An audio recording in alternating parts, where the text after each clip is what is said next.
여러분 반갑습니다. 반도체 오빠 트레자입니다. 또 한번 달려보도록 하겠습니다.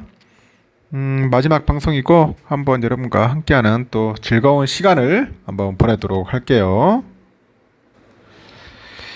요즘 그 증시가 글로벌 악재에 휘말리다 보니까 2500선 초반으로 밀린 가운데 이번 주는 반등을 모색할 전망이라고 해요.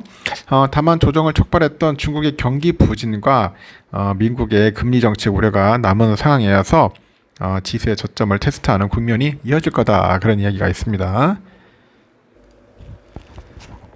한국거래소에 보면은요, 지난주 코스피 지수는 전주 대비 3.35% 내려서 2504.50으로 장을 마쳤습니다.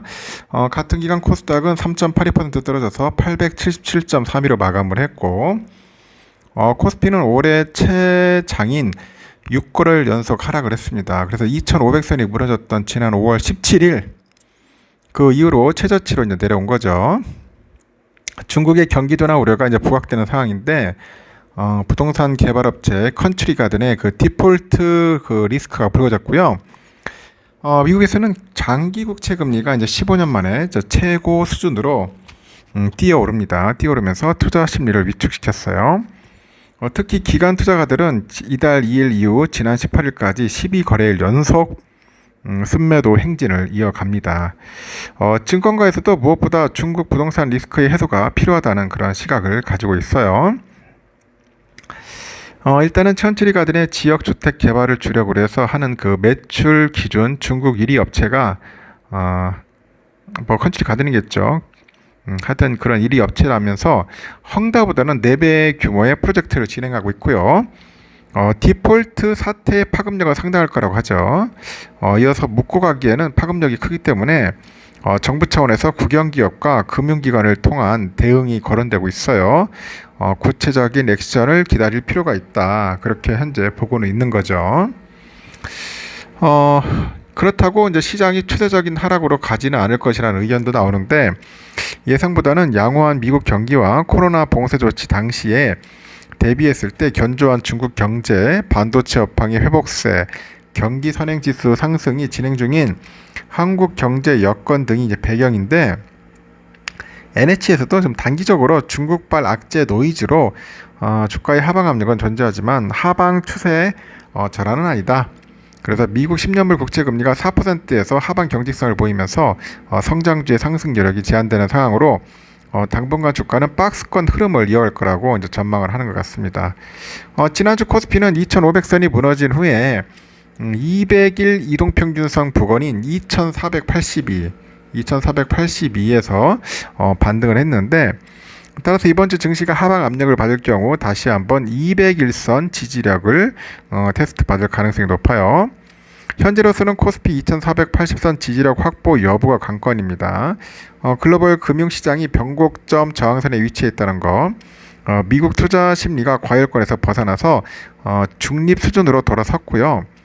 중하권 증시가 연중 저점권에 근접했다는 점을 감안하면은 2480선 지지력 확보 가능성이 높다고 하네요. NH에서도 다음 주 증시 하단으로 2470선, SK는 코스피 단기 저점으로 2450을 제시하고, 다만 코스피 2500선 이하에서는 저가 매수 있기로 삼을 것을 권합니다. 다음 주 시장의 반전 모멘텀은 25일로 예정된 잭슨 회의예요. 이 회의에서 미국의 연방준비제도의 통화정책 방향이나 주안점에 대한 시사점을 제시하는 경우가 많기 때문에 시장의 관심이 집중됩니다. 특히 지난주 7월 FOMC 의사록 공개 이후에 미국의 금리 인상 우려가 재부각된 만큼 이번 회의에서 제롬 파월 연방준비제도 의장의 발언이 중요하다, 그렇게 보는 것 같습니다. 네, 여러분들 많이 들었기 때문에 잘 아실 거예요. 그렇게 크게 걱정할 건 없을 것 같습니다. 어차피 흘러갑니다. 흘러가니까 크게 걱정하지 마시고, 일단은 우리는 열심히 일하면 돼. 맡은 바 최선을 다하면서 자기 맡은 바 열심히 일하면 됩니다. 다우는 토요일날 보니까 그래도 변동성이 좀 있었는데 막판에 조금 올라갔어요. 그래가지고 이제 강보합으로 끝났는데, 나스닥도 낙폭을 줄이면서 올라가긴 올라갔습니다. 그래도 조금 빠지더라고요. 0.2% 빠졌고, S&P도 좀 훅 빠졌다가 점점점 시간이 지나면서 낙폭을 줄이면서 그래도 약보합으로 끝났습니다. 나스닥이 좀 좋지는 않았고요. 영국은 한 0.65% 정도 빠지고 프랑스 0.38%, 독일도 0.65% 정도 빠졌습니다. 필라델피아 반도체는 그래도 막판에 성공을 했습니다. 그래서 0.48% 정도 상승을 했네요. 요즘 계속 빠지죠. 3,875까지 찍다가 벌써 한 400 이상이 빠졌어요. 그래가지고 현재 3,462예요. 많이 빠졌습니다. 뭐 4,000까지 달려갈 줄 알았는데 역시나 빠지네요. 한 10% 정도는 빠지는 것 같아요. 10% 정도는 빠진다 생각을 해야 할 것 같습니다. 또 빠지면 다시 또 올라갑니다. 올라가니까 너무 걱정하지 마시고 빠질 때 주워 담는 거다. 내가 볼 때는 한 10% 정도는 빠진다고 생각을 하셔야 할 겁니다. 고점 대비. 환율은 미국 달러 보니까 1343원이에요. 3.5원. 좀 달러 계속 오르고 있죠. 현재 환율이 오르고 있고 달러 일본엔 145.41엔 소폭 상승했고요. 유가도 80.66달러. 일본 엔화 924.14. 요즘 엔화도 오르기 시작합니다. 유로화는 1460.04원, 중국 이엔화 183.80원입니다. 휘발유 1738.29원, 국제금값 1916.5달러, 국내는 81,641.28원, 소폭 하락을 했어요. 미국 국채 10년물 보니까 4.2510입니다. 4.25.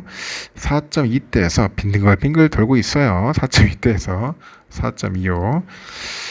좀 높습니다. 아직까지는. 한 4% 깨져줘야 하는데 계속 지금 4% 상반대에서 지금 놀고 있어서 좀 짜증나죠. 선물도 다우는 조금 빠져가지고 약보합으로 끝났고요. 0.01% 빠지고 S&P 0.09% 하락했고 나스닥도 0.17% 소폭 하락을 했습니다.